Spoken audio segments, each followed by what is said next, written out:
एक बढ़िया क्वेश्चन है आपके सामने। इसमें आपको इस स्पेस पर कुछ फिल करना है।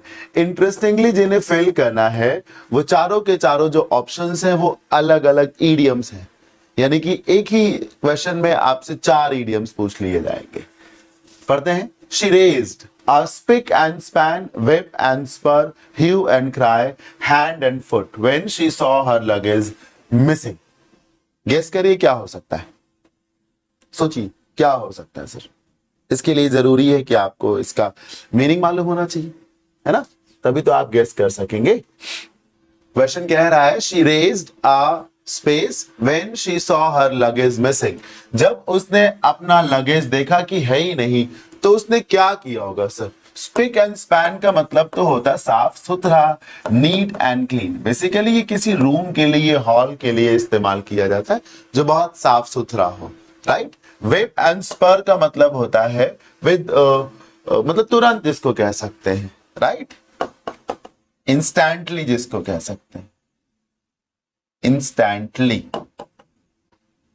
ऑलमोस्ट इन नो टाइम जिसको कह सकते हैं, विदाउट एनी डिले, बिना किसी विलंब के, तुरंत उसी क्षण। एक्चुअली कैसे समझेंगे, व्हिप का मतलब होता कोड़ा। आप समझिए जब किसी को कोड़ा मारा जाएगा तो वो तुरंत किसी काम को करेगा ना। आप ऐसे इसको घोड़े से लेके देखिए, क्योंकि ये आया ही वहीं से है। जब घोड़े को लोग चला रहे होते हैं, दौड़ा रहे होते हैं, तो चाबुक मारते हैं तो तुरंत घोड़ा अपनी रफ्तार बढ़ाता है, देर नहीं लगाता रफ्तार बढ़ाने में, तुरंत बढ़ाता है।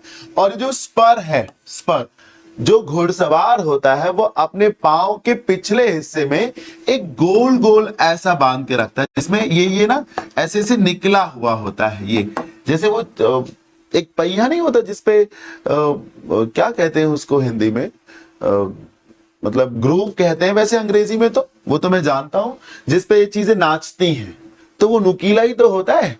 तो वो लोगों के शूज में, जो घुड़सवार होता है उसके शूज में बंधा होता है, तो जैसे छुआता है घोड़े की पीठ के निचले हिस्से में, यानी कि पेट वाले हिस्से में, तो तुरंत घोड़े को चुभन होती लगता है और घोड़ा तेजी से दौड़ता है।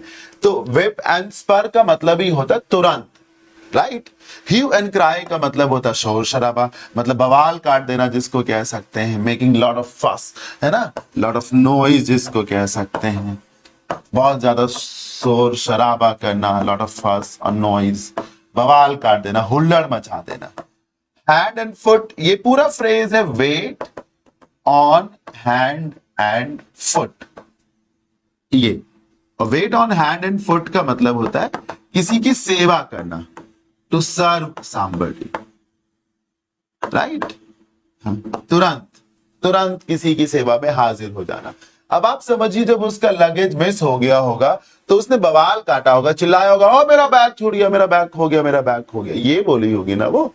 तो फिर तो she raised a hue and cry होना चाहिए। नीट एंड क्लीन क्यों होगा? व्हिप एंड स्पर का मतलब बिना विलंब के तुरंत, और हैंड एंड फुट किसी की सेवा करना, तो ये सब नहीं होगा। होगा she raised hue and cry when she saw her luggage missing।